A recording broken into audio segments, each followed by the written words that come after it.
Hello and welcome to Look What You Made Me Read, the podcast all about books and making your best friend read the books that you want to read.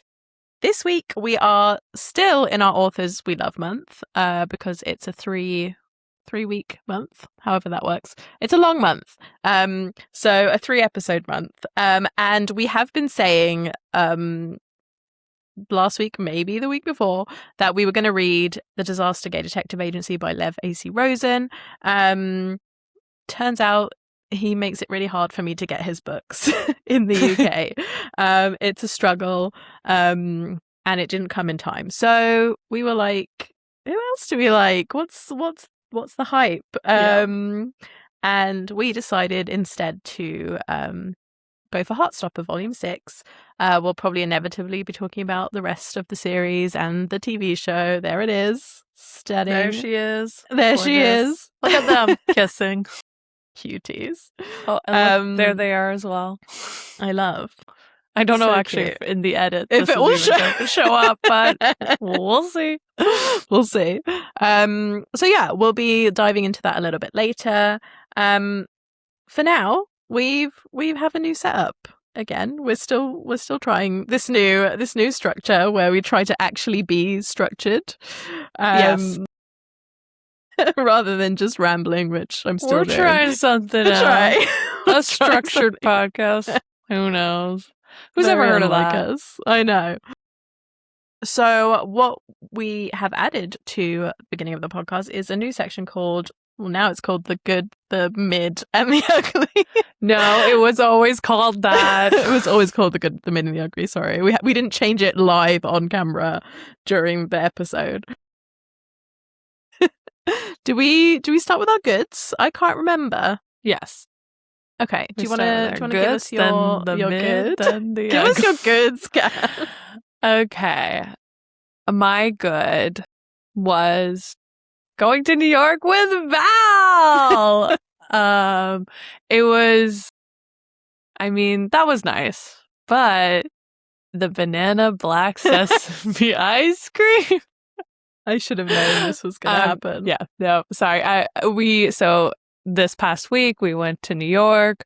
We went to the book launch event for Amy Chozick, the author we interviewed 2 episodes ago, if you got that. So that was really fun. I've never been to New York. I had a blast eating my way through New York. Like I mentioned, the banana black sesame ice cream at Morgenstern in the Lower East Side. Rent-free in your mind. Literally living rent free in my brain. I'm sad that we had it for the first time on the Tuesday, so that I couldn't have it the 3 days we were there, only 2 of the days.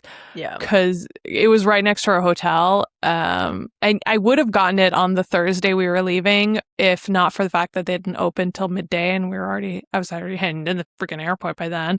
It was so good. Just the banana black sesame. I've never had black sesame in my life, I don't think. But it tasted so good with the banana. It was like good. nutty. It was kind of like peanut buttery almost. Yeah.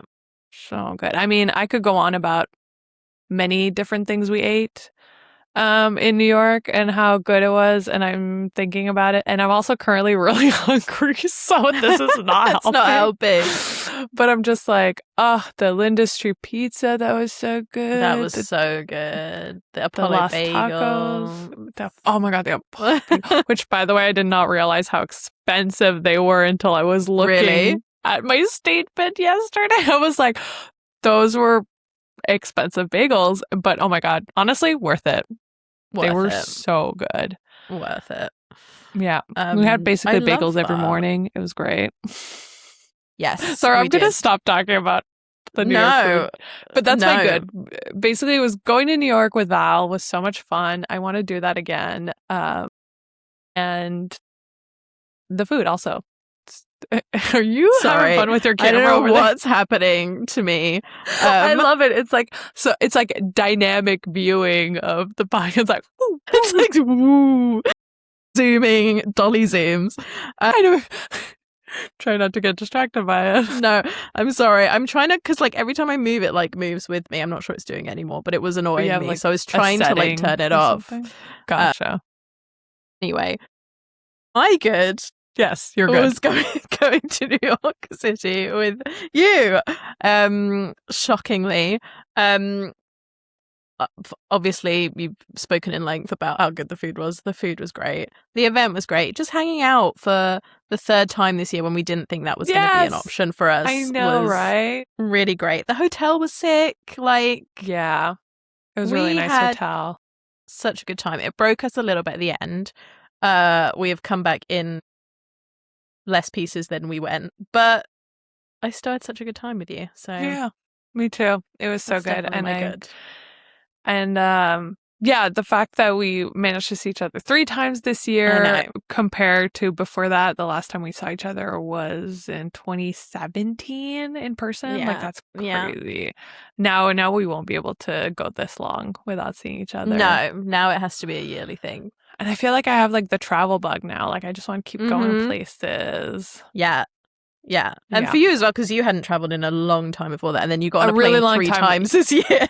Exactly. I hadn't really, I'd done small, within Canada drive travels. We, did the classic Canadian thing, going to the cottage. So I did that a few times during since COVID. But before COVID, I think Cyprus must have been my last big trip. Yeah. I think. Makes sense. So now I'm back in. But it was good in a way. I saved a lot of money in those years that I wasn't traveling. Yeah. Now I'm spending it all, baby. Well, I can't wait to see you again because now, me too. Now I miss you after the privilege of seeing you so often. Yes. In 1 year. I know exactly. We need to do it again. I'm already thinking in 2 years when you can come to Ottawa, where we'd go. Yeah. Pick out all the places. Exactly. Okay. Give us your mid. Okay, my mid. Okay, I'm sorry, guys. I feel like I didn't really do much since our last podcast other than go to New York. So, my mid was the latte prices of Enley in New York. $11 for American dollars for a latte. Yeah, which is, for my Canadian folks, over $15 for a latte, which is crazy. That is crazy prices. I liked my banana latte that I got from there, but Val's tiramisu latte was a total dud. Yeah, which is really sad because I had this tiramisu latte the last time I was in New York not the last time, the time before in 2023. Yeah. And it was the best thing I'd ever put in my mouth. I did an Instagram story about how it was the best thing I ever put in my mouth. Everyone knew. I spoke about it for the past 2-3 years. So I was very excited to have it again. And it was so mid. It was so mid. And you tasted it and you were like, you could confirm there was no flavor there. It literally tasted like a normal latte with whipped cream on it. Is crazy because when I last had it, the cream itself, the mascarpone cream, I was just eating that on its own because it was so good. And now it was just whipped cream, but the price is the same, if not more. Yeah, probably more, to be honest.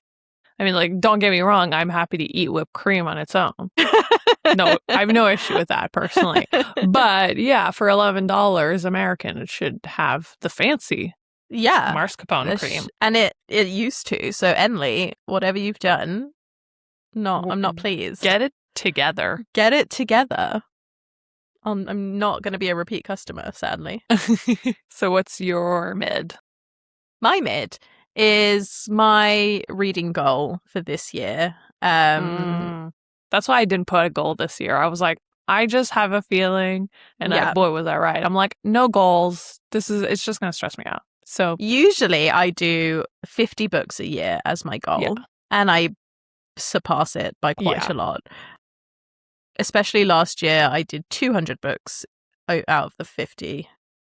So I was like, this year, I'm just going to up it to 150. Why not? Whoa, that's a big jump. Maybe too big of a jump. I was like, surely I'll read 200 books again, even though I was getting married, I was getting a new job, I was doing all this crazy stuff. So I am nowhere near. I need to read 40 books to be back on track for that target. So are you counting your rereads? And you reread all of Heartstopper? Because that's like Yeah. 6 books right there. I So know. at least there's I that. know. At least there's that. So now maybe it's like 35 that I have to read to catch up. You should But- reread the novellas as well. Yeah. This Winter and Nick and Charlie.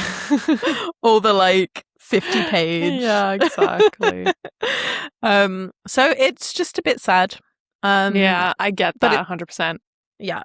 It's not the end of the world, which is why it's my mid, but it's just a bit like, it's a bit of a bummer. I totally get that because I feel like that's kind of how I felt last year, where I feel like I had a decent drop from like, I feel like 2021, 2022, I was doing like 300 books. Yeah. Those years. Like it was an unsustainable amount of books. And so I know it's been like slowly decreasing because 300 is just crazy. It's a ridiculous amount of books. Like it means doing nothing else. And a part of my goal for this year is to like do more sociable stuff. So like I knew that I wasn't going to be doing as many, especially with all the travel and stuff like that. Like I knew I wasn't going to be reading the same amount of books. And I was like, don't even put a goal, because we've talked about this. I'm a very competitive person. Yes. So the second a goal's in there, my goal is to beat it by a lot. Like, so it's just bad for my mental health to even put a goal. So, I was like, that's, I want to, what I like is that I'm constantly gonna be reading because of this podcast. I'm always going to be reading at least like 2 books a month, which I think is perfectly normal amount of books. It's way less than I usually would do, but it is what it is. That's okay. I'm still reading, and that's all that really matters. Yeah, to 100%. 100%. And I think that's why, like, I regret even doing one this year. Not only doing one, but putting it up so much, because I'm the same with like a goal. Like if I can see like a tracker of something, I'm like, oh my goodness. So it's like physically hurting me that I'm so far away from the goal. But it is what it is. It's fine. Yeah. It'll be fine. It's fine. But yeah, I totally get it, because that's like that's how I like now feel with like my step goals every day and stuff like that, Yeah. Anyway, I just moved the obsession to something else. Yeah. Exactly. I'm still crazy. Okay, give us your ugly. Okay, so the ugly is listen, I loved the hotel we were at, but that bed destroyed me. Yeah. Physically, mentally. Yeah. Yeah, unfortunately, literally 5 stars for everything about this hotel we went to except for the bed. The bed destroyed my back, and I do have a sensitive back, to be fair, but it killed my back. And so I've been dealing with some lower back pain that is slowly healing now that I'm home with my OG bed. But which is really unfortunate, because everything else about the hotel was amazing. It was such a cool place. Free coffee and pastry every morning, which, by the way, Val's crazy. She didn't partake in the pastry every single morning. Like, no, I mean, I think the first morning I forgot. You take it. The first morning I forgot, and then the third morning I hadn't even finished my thing from the second morning. So I was like, I'm just collecting stuff I'm not cares? eating. Yeah, but take it. It's free. You'll eat it at the airport. That's what I did with my pastry. I was eating it at the airport. You literally had 6 hours at the airport. You had plenty of time to eat a day-old lemon bread and then a second pastry of some kind. So true. So true. I will say I was a little disappointed in you for that. I'm so sorry. It's food. Take the free food. Take the free food. It's freaking food. I have a very food-focused brain. Yeah. No, I did not partake, sadly. And now I feel bad about it. I'm just like, I should have made her get it, and I would have taken it off her hands. Yeah, I should have thought about that as well, just given it to you. Yeah. You saw how many things I kept buying. I'm like, yeah, I have cheesecake at the hotel, but I'm also going to buy another banana pudding from Magnolia Bakery, because why not? This is the kind of person I like to travel with, someone who just wants to eat a lot. Like, I can't travel with someone who's not a foodie. It's impossible for me. Oh my God, yeah. It's like, yeah, I want someone who wants to eat as much as I want to eat. Exactly. Did you end up throwing out your tiramisu cheesecake, by the way? I left it in the fridge. I had a little bit more, and Should then have it eaten was just some of it. too heavy. No, Anyway, it got left. Sad. And also okay. can't relate. Also, ugly. shout out to Eileen's cheesecake, because I do think it was such a good, solid cheesecake base in New York, obviously. Yeah. Anyway, sorry. No, you're good. Cheesecake. So, sorry, what's your bad? What's your bad? My ugly is some Bookstagram drama, which is always fun. I'm excited to hear about this. I've heard that this has been in the notes for a second there. It has. So we have an author who has been promoting her new novel. And it's a romance between, I'll let you guess the second option, but it's the romance between a Jewish woman who's part of the resistance, a Nazi, and a Nazi soldier. No.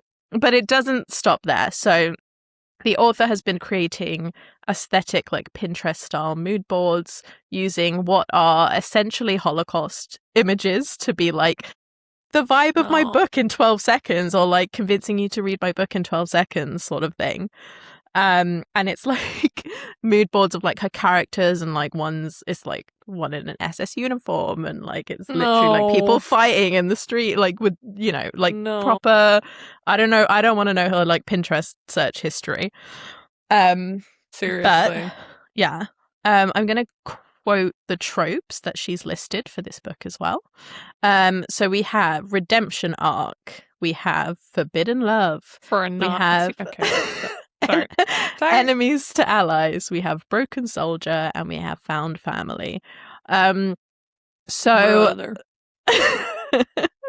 what it seems like is that this MMC has been forced from a young age to be a Nazi, and it's not his fault. He's you know, grew up with it, blah blah blah. Falls in love with a young girl in the Jewish resistance, and the author has, obviously people have been picking up on the the terribleness of this, and the author has released an apology. The catalyst for her apology, we'll use apology in air quotes, was that she posted an AI generated image of her characters, and her MMC was in an SS uniform, and that pissed people off. One, because it was an AI generated image, and two, because obviously her MMC was in an SS uniform.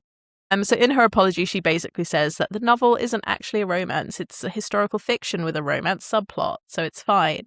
And then she went on to remind everyone that she's a Christian, so it's cool, and basically said, thanks for your that makes it less cool. And basically said, thanks for your feedback. I hear you, but I don't care enough about your feelings to not publish the book. So still going ahead, obviously. Obviously she doesn't give a shit. Obviously. She wouldn't have written if she gave any kind of shit. Yeah. And she's still on Instagram posting these aesthetic Pinterest mood boards of World War II. So yeah, that's I mean, it doesn't really matter if it's a historical fiction with a romance subplot. The romance is still there, and you're still like,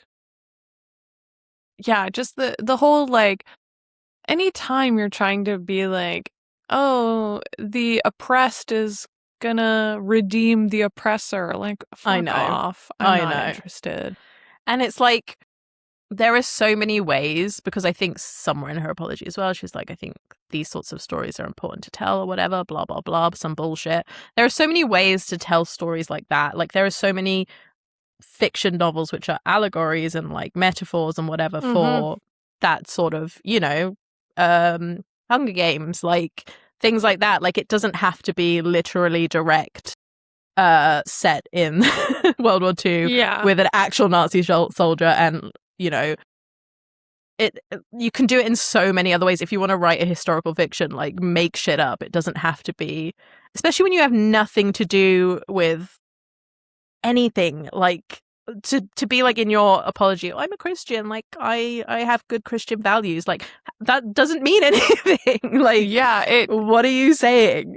Yeah, and the fact, like, to be like, guys, I'm a Christian. I'm like, yeah, so it makes it weird that you've, like, forced your Jewish character to be in a romantic relationship with a Nazi who's I'm assuming a Christian. Like, that makes it weirder. Yeah.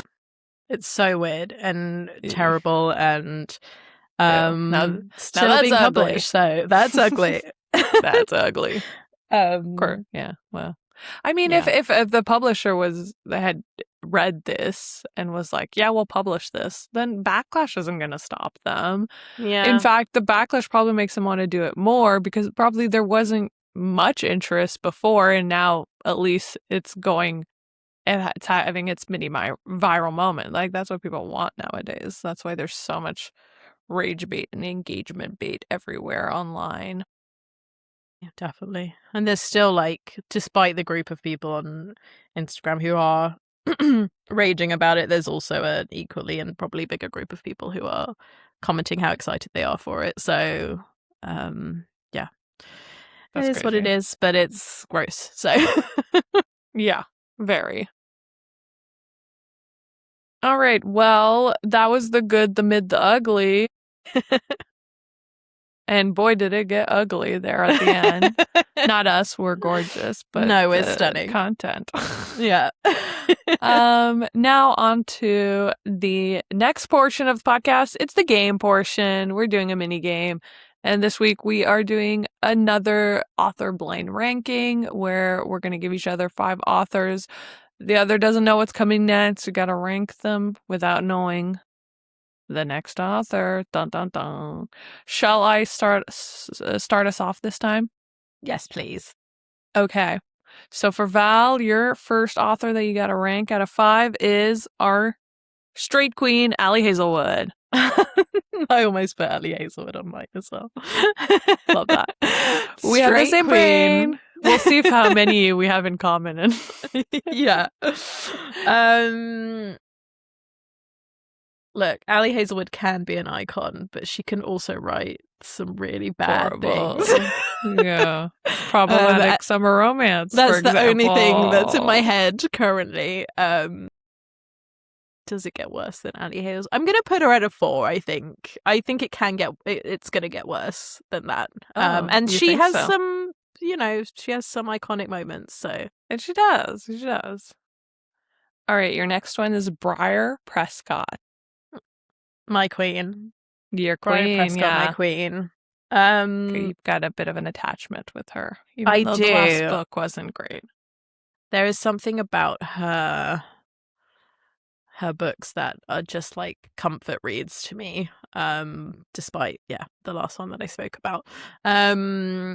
I'm gonna go for a 2. All right, so we've got 2 and 4 spots taken. Your next author is Olivia Blake. Oh God, she's a 5. Who? me and her have beef. From, if you've never listened to our Atlas Blake episode, please go listen to that episode. Atlas Blake.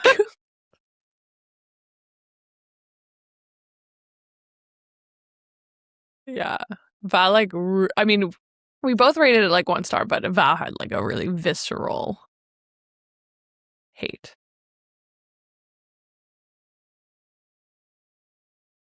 Yeah. The first time you were really upset. A hater. You're like, actually, I might hate books, some of them.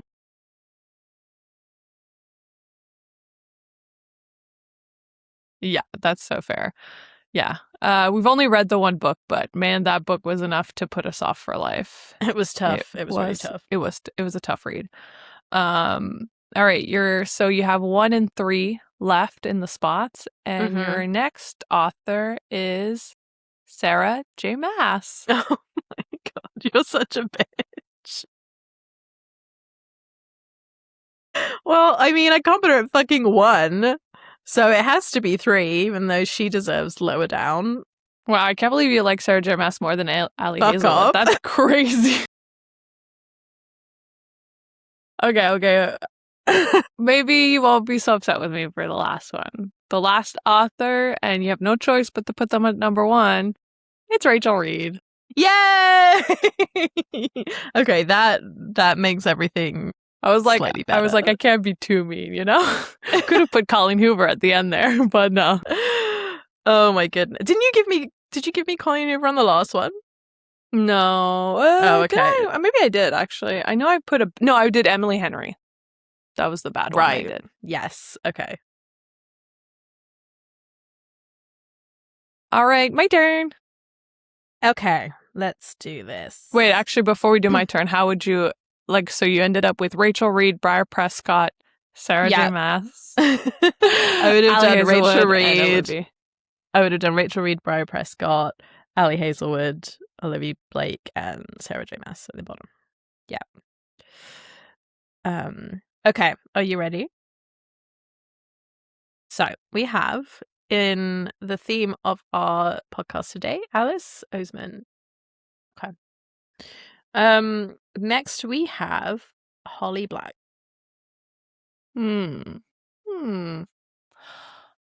Interesting. Holly Black.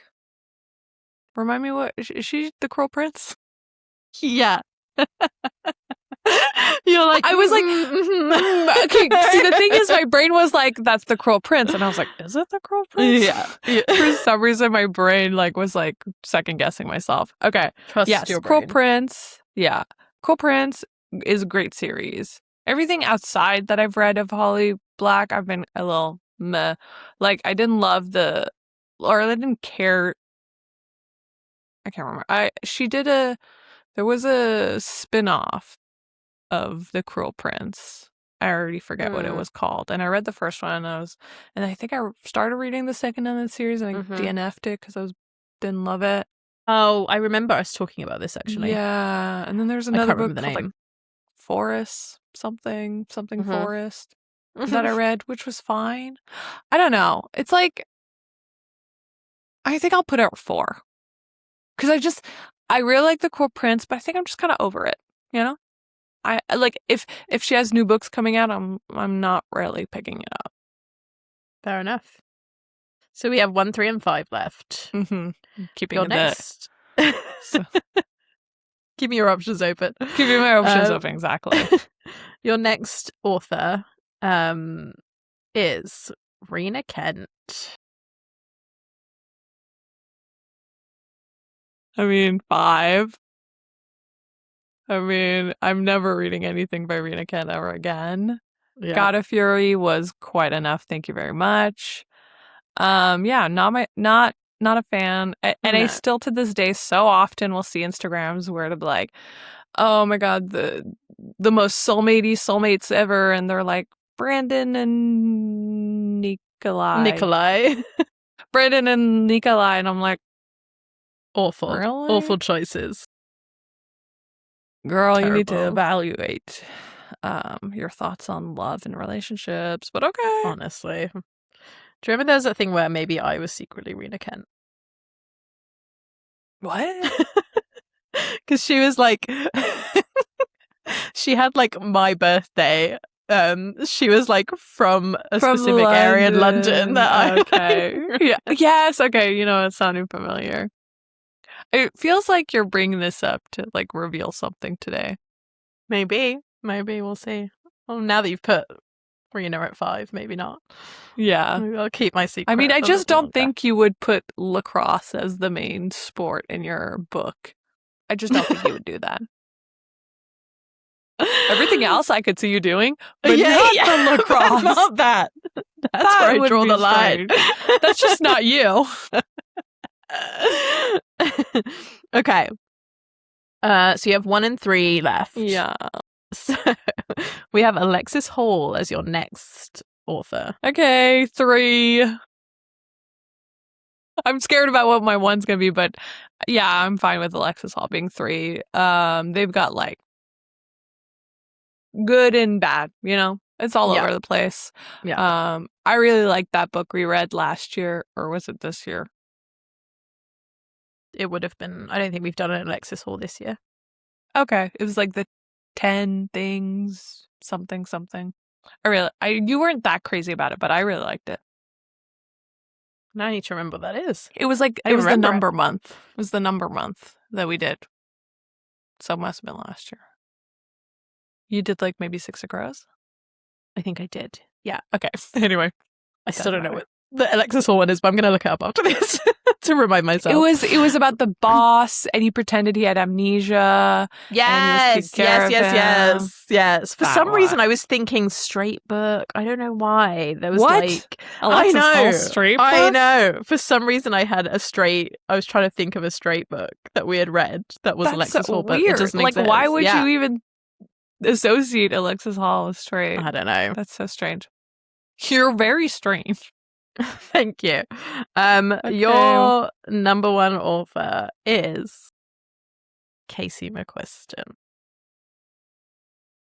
What was my number 2 again? Your number 2 is Alice Oseman. Oh, Alice Oseman. Okay. I mean, listen, I did not like the pairing, but you know, red, white, and royal blue. So I'm actually not upset about that. There's no author in that list where I'm like, oh, they had to be number 1, you know? Yes, so, exactly. It's fine. I feel like I probably would put Alice Oseman above Casey McQuiston, but I'm not that upset about it. What was number 4? Holly Black. I'd put her above Alexis Hall. Mm-hmm. But I think like Holly Black, Alice Oseman, and Casey McQuiston are kind of all similarly placed in my brain. So they're all kind of interchangeable in the 3. And they then all have Alexis like Hall. Some very good ones and then some not so good ones. Whatever. So they're all kind of like probably the pairing by Casey McQuiston is the one I have the most like visceral kind of like it pissed me off kind of vibe. But yeah. At least it had the Italian guy that I liked, so not all bad. had one good character. Yeah, exactly. Well, that was our blind ranking. Blind ranking. Yes. So that's the games portion of our podcast done, and we'll get to the actual reason the review. So, Heartstopper. We are focusing on the new book, but as a short summary of the series, just in case you haven't read it all, if you haven't, maybe don't listen to this or go read them first and then come back. Thank you. Thank you, Kat.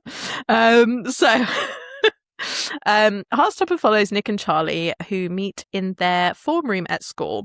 Nick is the captain of the rugby team, and Charlie is a bit more low-key since being bullied at school after coming out as gay.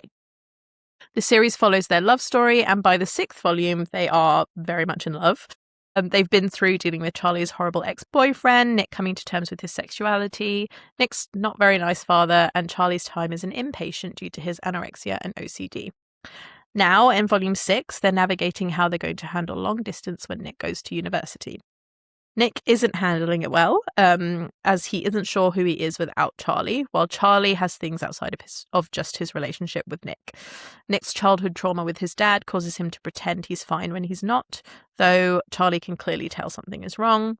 This leads to arguments between the two of them and a few small doubts creeping in when it seems as though a lot of teenage relationships don't last anyway. They soon realize that, hey, they're Nick and Charlie, and they can get through anything. And they do, unsurprisingly. And they do. And they do. The series also has a lot of other side characters who are quite important, but we can give more thoughts on that as we review. But we have read the books, we've watched the series, we've watched the new movie. So, Kat, what are your thoughts on this conclusion to Heartstopper?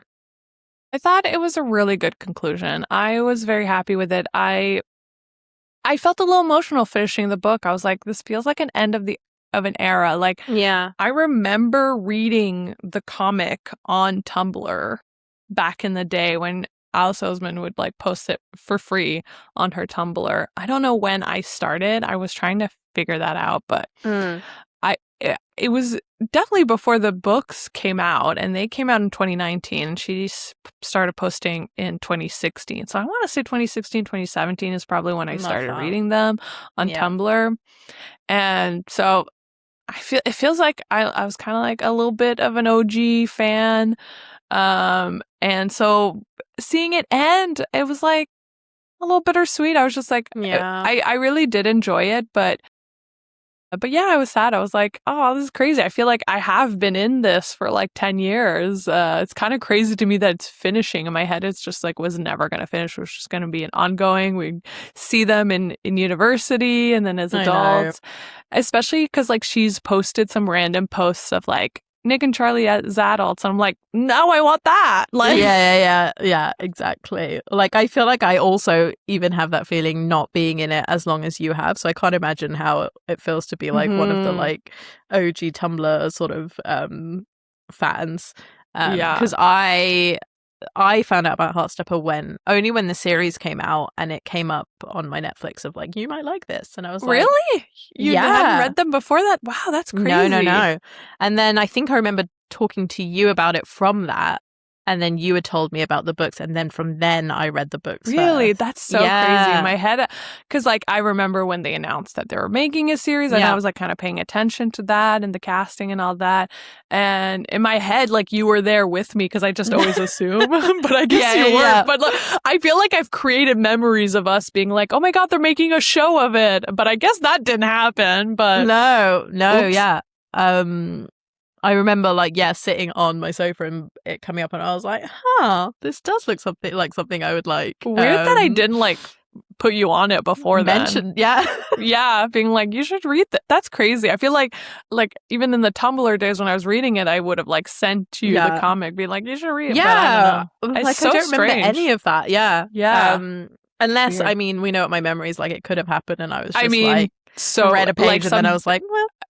Yeah, or it could be like a thing where I was like, oh, you should check it out like offhand, and then you're like, and then you forget, and I never bring it up again, and exactly, I don't know, who knows? Which is also very possible. Yeah, exactly. But yeah, I really enjoyed. I think my favorite. So like, this sixth book is fully encapsulated in the movie Heartstopper forever, and I do think I preferred the graphic novel to the movie, though I did enjoy the movie. I think the biggest glaring difference, and I realized this morning because I reread Nick and Charlie, the novella, which I'd kind of forgotten about a bit. But so like the biggest difference in the movie versus this graphic novel is that there's a breakup between Nick and Charlie, and then it takes a few weeks for them to reconcile, whereas there's no breakup in the graphic novel. But there is a breakup in the novella.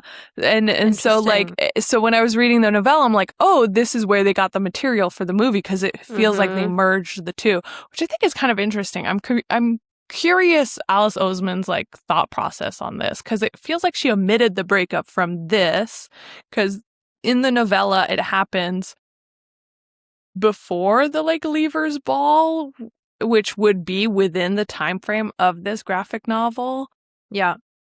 So it's not like, so my head when I was reading this, I was like, okay, so the Nick and Charlie novella that happens after this, like between, like obviously there's an epilogue in this, but like between the end of the book and the epilogue, the Nick and Charlie novella happens. But it kind of feels like it's not. It's like the Nick and Charlie novella almost doesn't work in the universe of the graphic novels anymore. Interesting. Yeah. So, but then to include it in the movie makes me think like she still wanted it in the lore, but not in. I don't know. I'm kind of confused by it. And so I have. Sorry. You can go ahead. I was just gonna go on my thoughts about the breakup, but right. I was just gonna say I have read Nick and Charlie the novella, but quite a while ago, so I don't remember the context of it, and I didn't have time to read it before this. But now I want to go back and read it, and it's honestly worth a read, because though it's worth a read just because I think it's kind of interesting. I feel like the movie's the middle ground between that novella and the graphic novel in a way. Because honestly, the novella pissed me off a little bit. If I'm being honest, I was like, Nick, shut the fuck up. Nick kind of pissed me off a little bit. Just because, like, the breakup happens while, like, Charlie's super drunk and he's upset about Charlie going off to university and feeling like he's being left behind. And I just feel like, yeah, like, Charlie's being unreasonable, but he's also drunk off his brain while, like, Nick is fully sober and he's being, like, super unreasonable. And I'm just like, but I get it. They're teenagers, whatever. But he was kind of annoying me, to be completely honest. And then, like, Charlie's the one who does all the effort to get them back together. So I wasn't loving it in the novella. And I'm like, it's funny because I rated it 5 stars when I first read it. And I'm like, I know I just did that because I just wanted more Nick and Charlie content. I know that's the only reason I rated it 5 stars. Because I remember being kind of a little iffy about the whole breakup in that novella back in the day. And that's why I'd never gotten around to rereading it. But anyway, my issue within the movie, how they do the breakup, and I don't mind it. I don't mind the breakup in the movie. What I mind is I feel like they never did a proper conversation resolving their issues. I agree. Like, this is the issue I had as well. Yeah, it was so like there's a part in the graphic novel where Charlie mentions, and I thought it was such a great line in the graphic novel, mentions how, like, he's seen Charlie's fake smiles and he understands that, but he never thought he would be using those fake smiles with Charlie, like Nick's fake smiles. And I was waiting for that moment to kind of happen in the movie, and it never did. And so, like, when they get back together and they really kind of gloss over all of Nick's like daddy issues and people pleaser issues, and like it doesn't feel like anything's really resolved between Nick and Charlie. I was confused by the conversation. It was so, like, short and full of not much substance.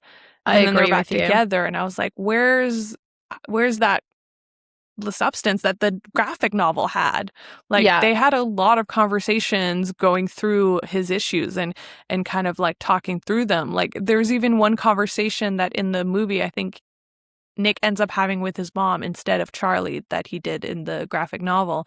And I was like, that's a strange choice, because there are such great conversation he has with his mom in the graphic novel that I'm like, I don't know why you would take away that conversation that was had with Charlie and give it to the mom when there's other really good conversation with the mom in the book.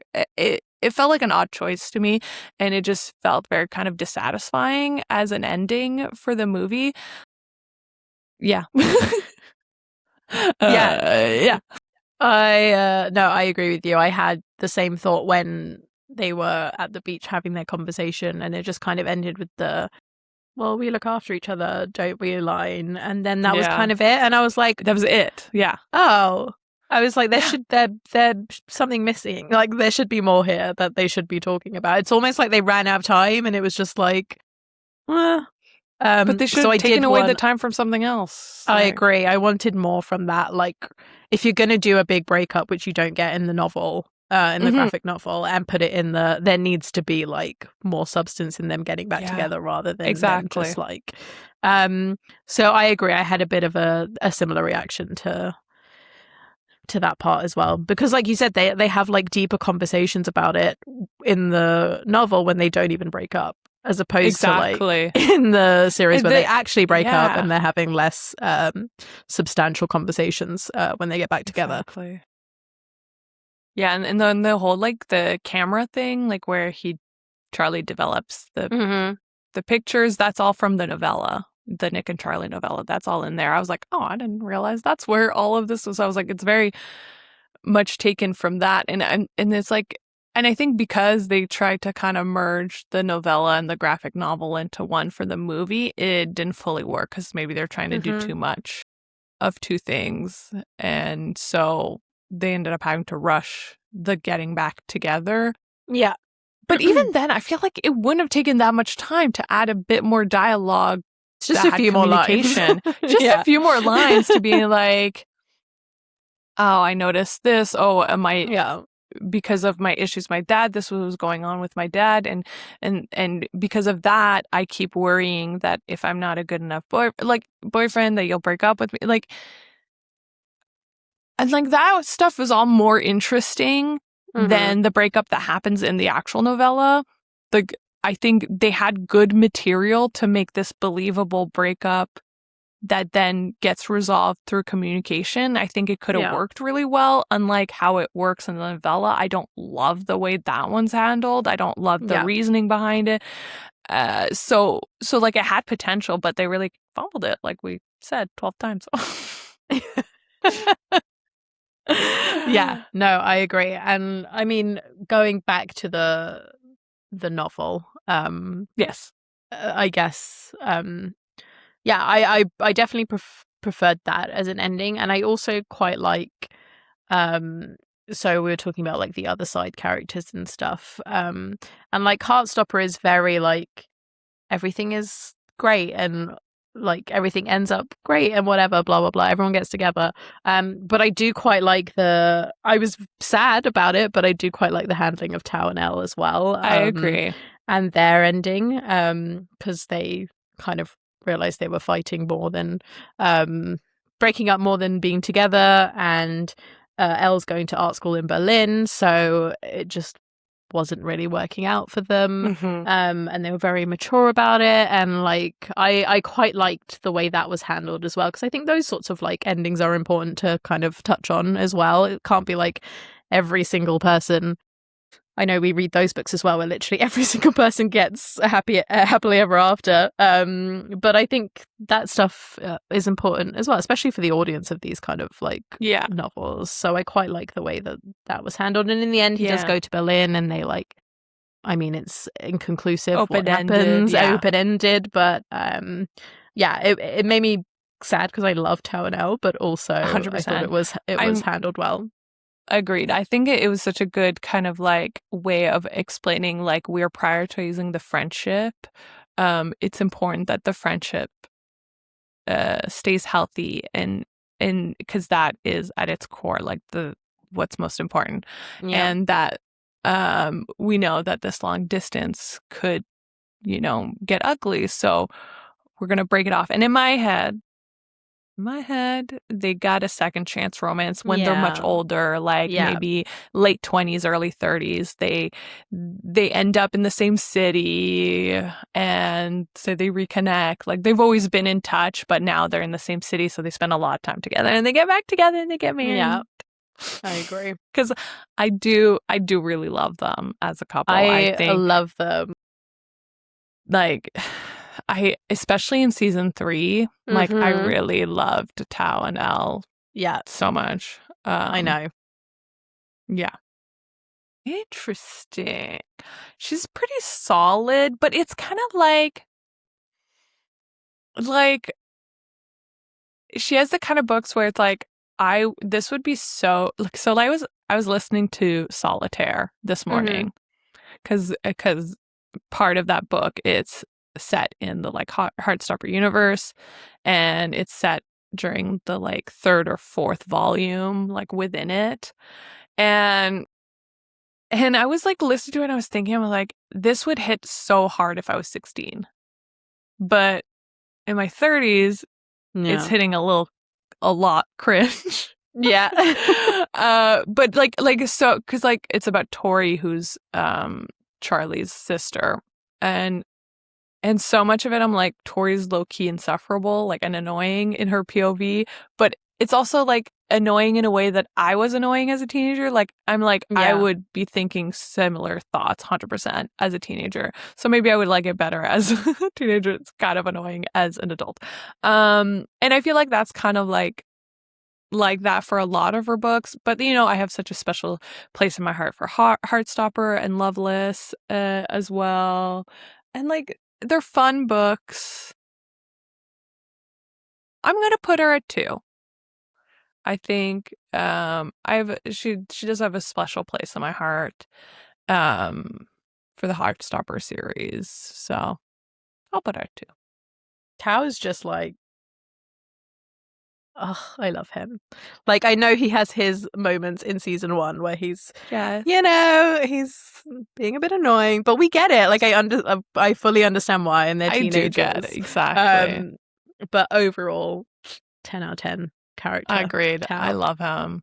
Yeah. It's like every time he's annoying, you do kind of like understand where the annoying Exactly. comes from, you know? Yeah. And it's kind of like, yeah, he's annoying like I'm annoying a little bit, you know? He just has some abandonment issues. It's Exactly. fine. Happens to the best of us. Exactly. Super side note. Yeah. So side note. Okay. I just love when the movie ended and they were like, producers or executive producers, maybe just producers, Kit Connor and Joe Locke. I was like, that made me think of Starship. Yes. when Simon gets offered the like producer credit, they're like, it's whatever. It's just we're just giving to you, and I was like, this is it. It's literally just like a little. It's just for a little bonus. It's just a bonus you get. You don't have to do anything. We're just putting a name. We're just putting a title, and it was so funny. I was just like, hey, we just read that. Yeah, that was really funny. I was just like, that was funny.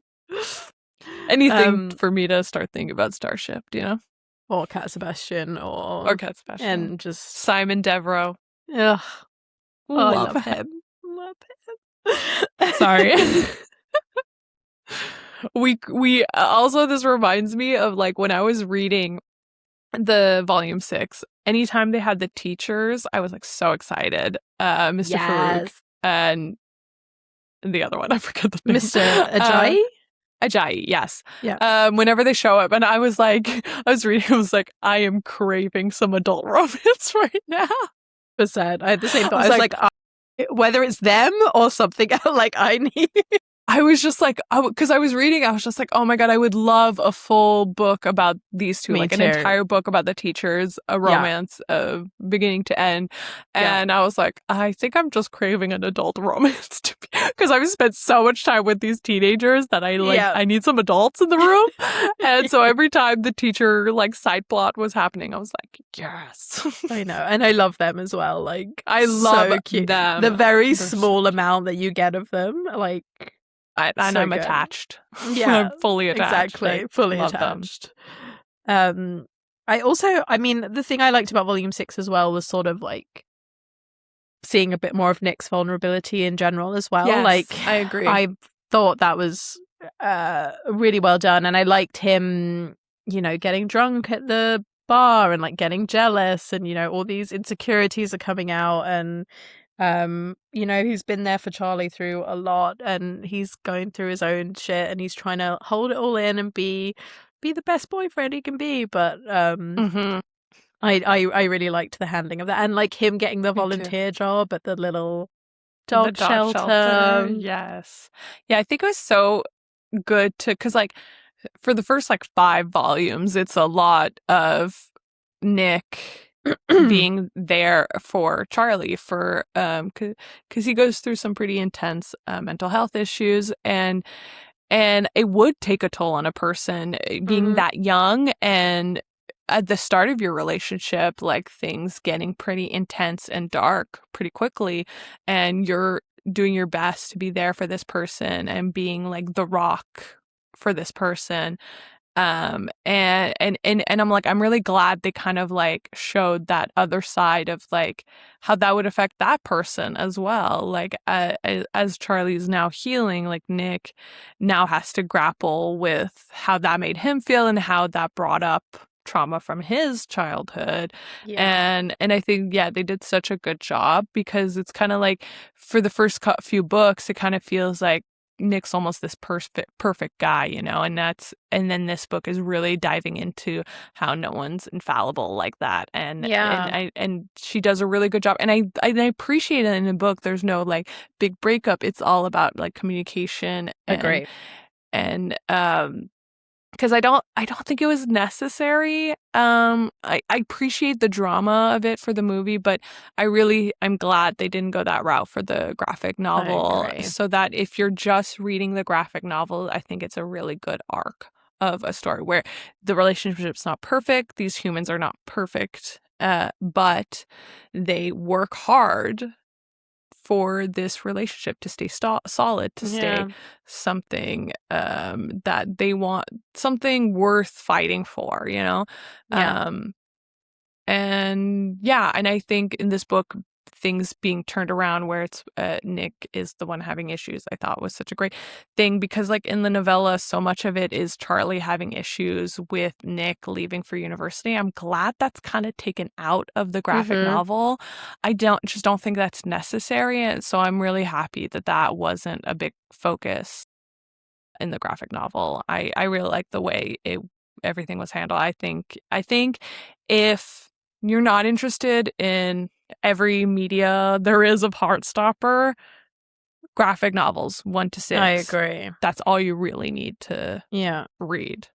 I agree. Yeah, I understand the reasoning for doing it. Like you said, they want the drama in the show.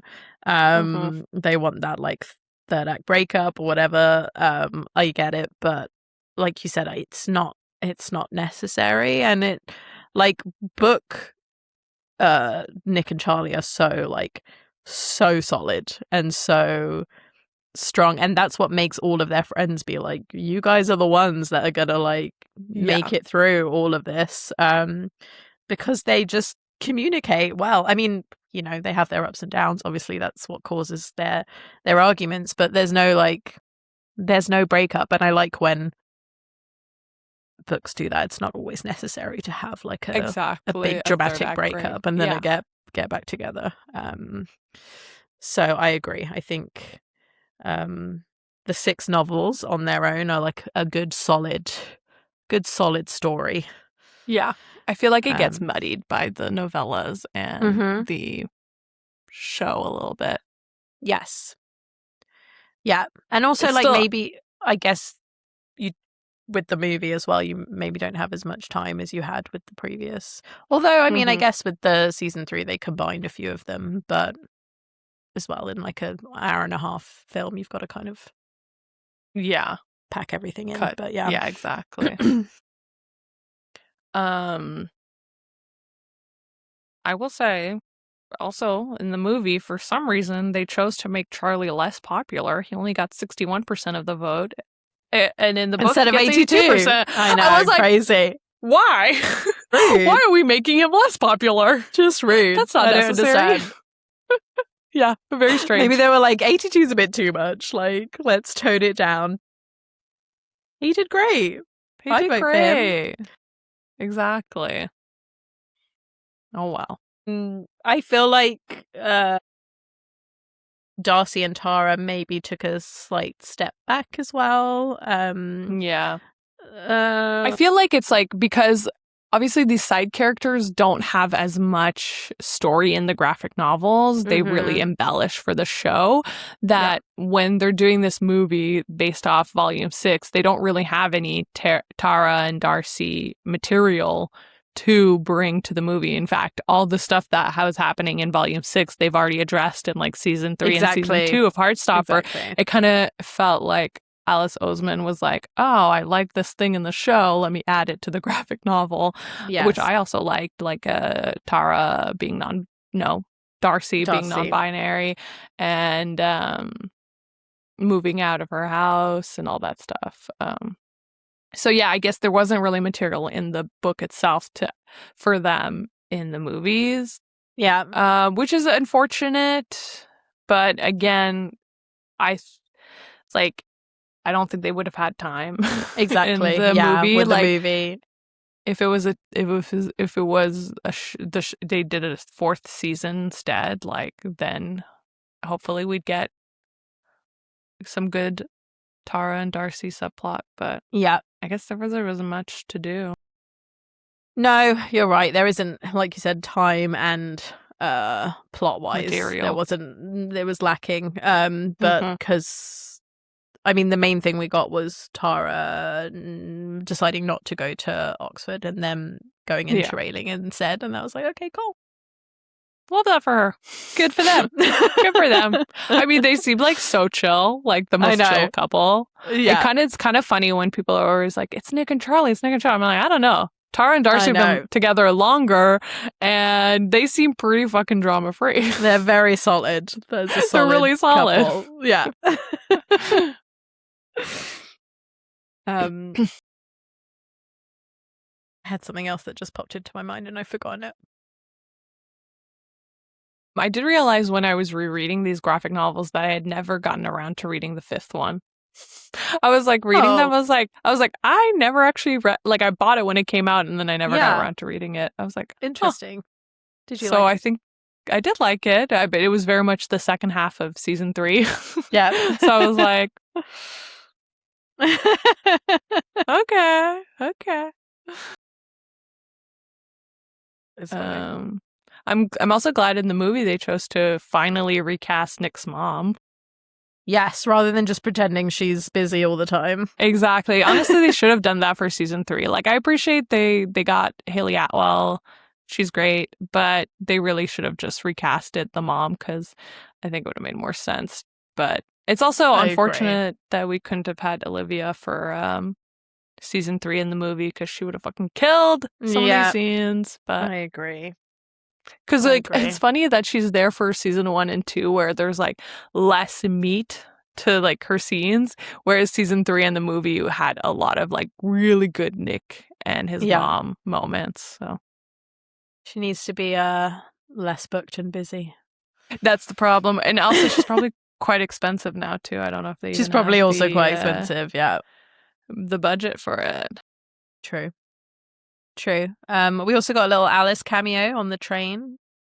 Did you? I did not notice that. Yeah. So when Nick's at the end, when Charlie's getting on the train, yeah, she's sat there. I might have been paying a little less attention. You're like, we're in the epilogue now. It was late last night. I was ready for bed. Yeah, fair enough. I did not notice though. Oops. Yeah, I think she's done another cameo in another season, but I can't too. Sounds vaguely think of it right now. Yeah.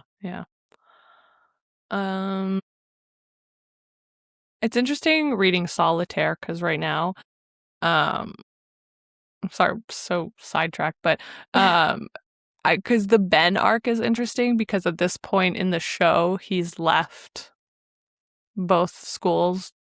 Pigs, Truman, I don't know which is which. But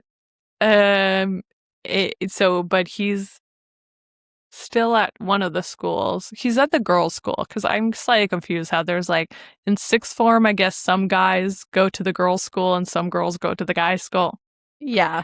I don't know. You Brits and your schools and your grades, I don't know how it works. Neither do I. Yeah, to be fair, you didn't go to like a British school. No.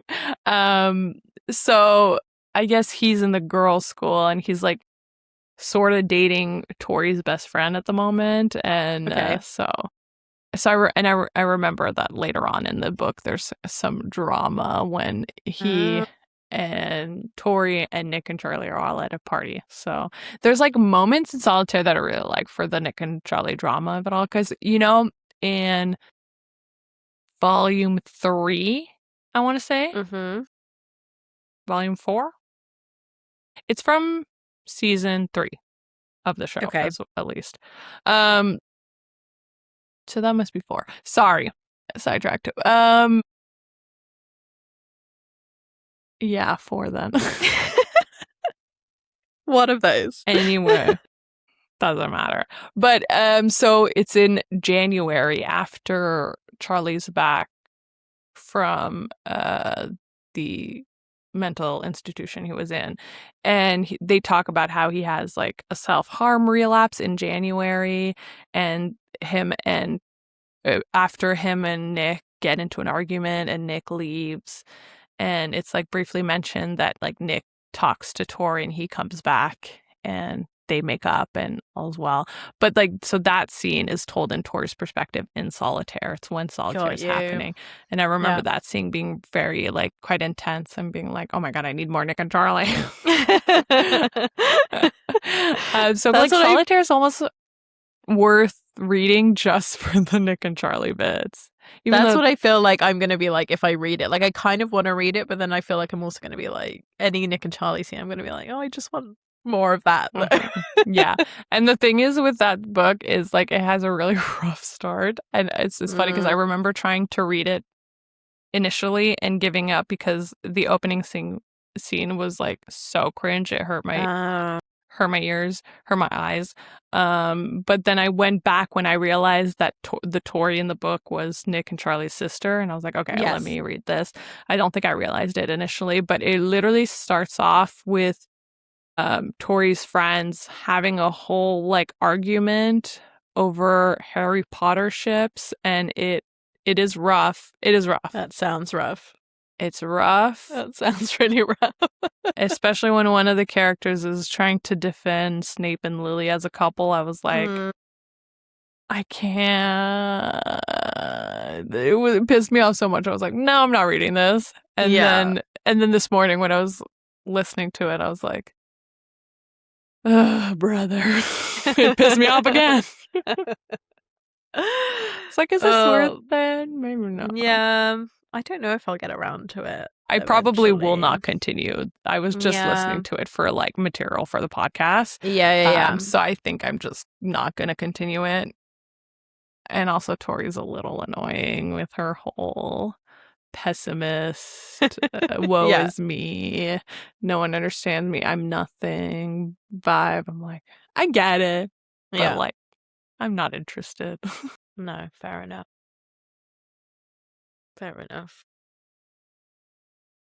Yeah, and there's just like, there's so much material in this universe. Like, to think like the book Radio Silence is also in the same universe, like has Alid as the main character-ish. And I can't remember what else, but I feel like they're all sort of in the same universe.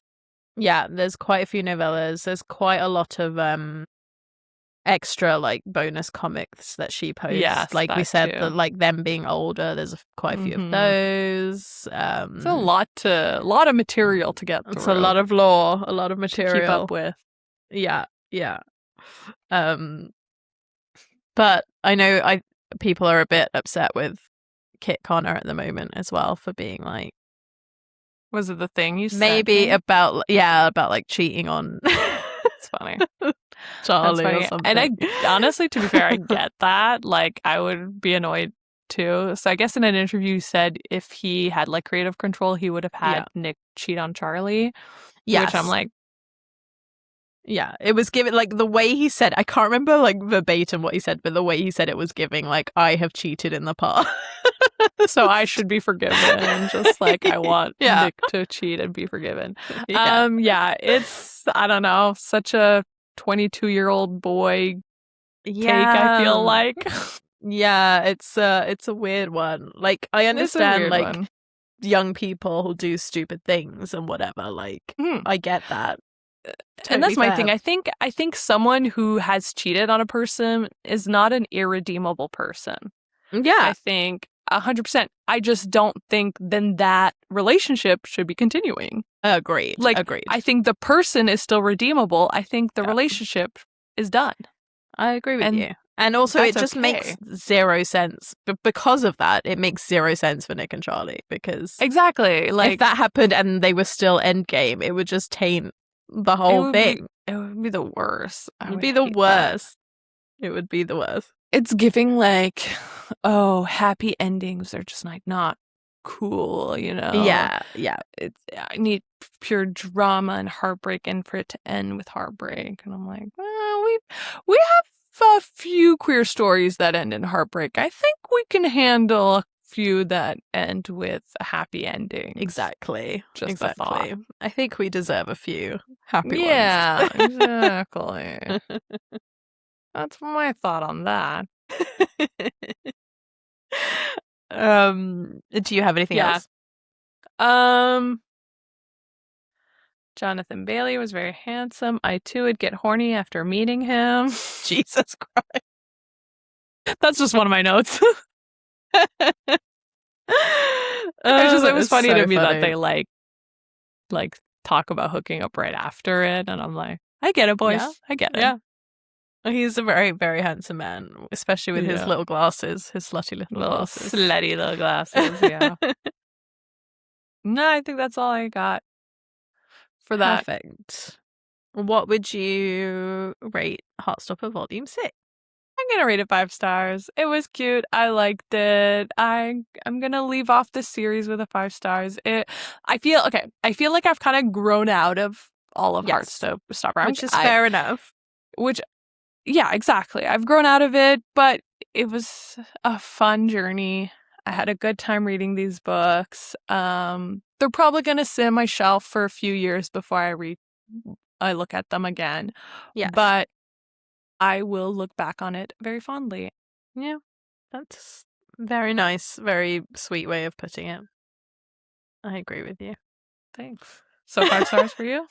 Yeah, I think so. I think, I mean, yeah, I would just be repeating what you said. So yes, agreed. I don't have the physical Sorry copies for to saying send. it.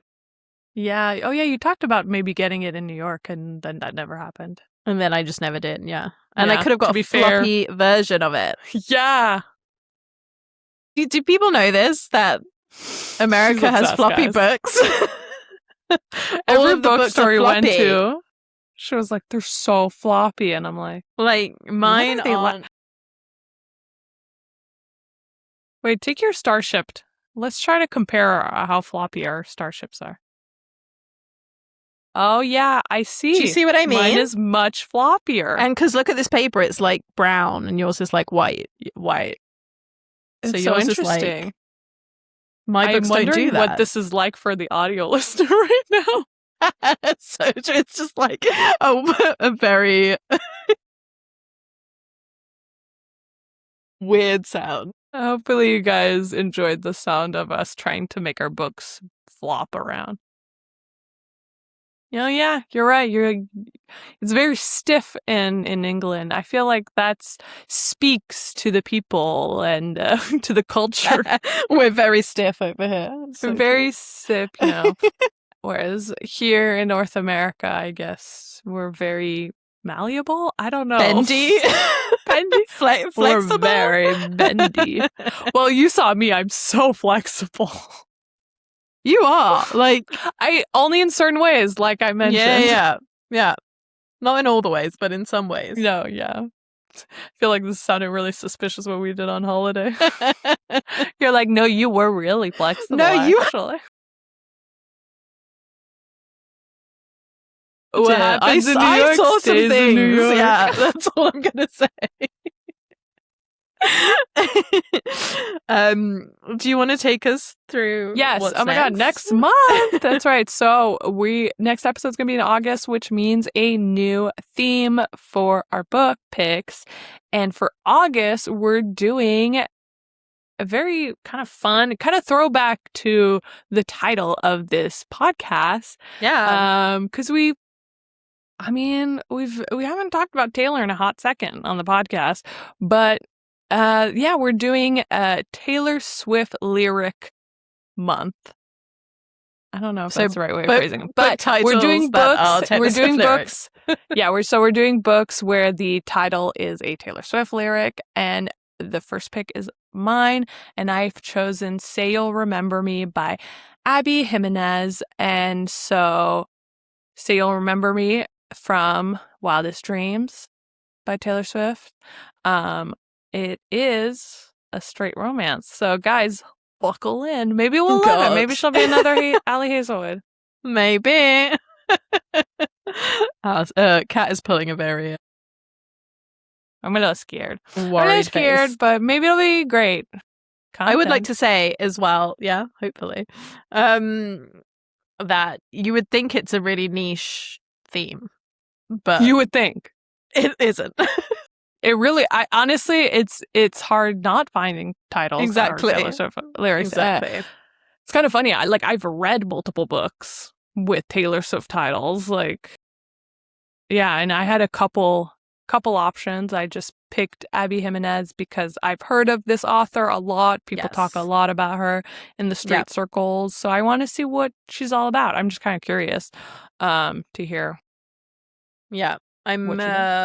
I'm looking forward to it, whether it's really great or really bad. Either way, I'm looking forward to it. So yeah, I'm just curious to hear about the hype. Is it like Yeah. Is it decent. justified? Yeah. Like, I probably won't love it because it's tough for me to love straight people. Yeah. But it has happened. There are straight books we have enjoyed. Enjoyed, but love? Like, I'm trying to think. Dead air. Because we're trying to think of straight people we love. I feel like there is. But my There's got to be one. There's got to be. We got to like some at straight least people. one. Like, I feel like there is, but I can't think of it. I feel like we need to do. I like Kaz and Inej. Yes. And we Nina like Matthias, even though Nina is bi, but they're straight couple ish. We like Pippa and Ravi. Yeah. Love Pippa and Ravi from the first one we were talking about was Six of Crows. This is Good Girl's Guide to Murder. Yes. Sometimes we just throw things like names out there with no context. So I'm like, I should probably try to explain. We just assume everyone. We assume you know exactly what we know. Us. You have the exact same knowledge that we have. Yeah, we're better. You know, this is so niche, but I know you and I know my mom will appreciate this one. From Band Sinister by KJ Charles, The Sister and the Doctor. Love them. Those. Yes. 100%. Yes, 100% them. Yeah. Love them. See, we do love some straight people. Some straight people are fine. Straight pride. I'm just going to isolate that, you saying that. No. Hey, actually, you're not going to have this footage. I'm going to have not. it. So. Fuck you. Just post Jews going straight pride everywhere. Pride. I feel like you'll go down with me on that ship. Like, if people are like, don't say fuck both of these people, because you're laughing, you're smiling, you know, you're encouraging me. I'm encouraged. So you're going down. Exactly. You're going down with me, bitch. I mean, either way, it's not like I can continue this on my own. So, if you go down, I'm coming down with you. It's fine. Okay, great. So we'll see you guys next week. Bye. Bye.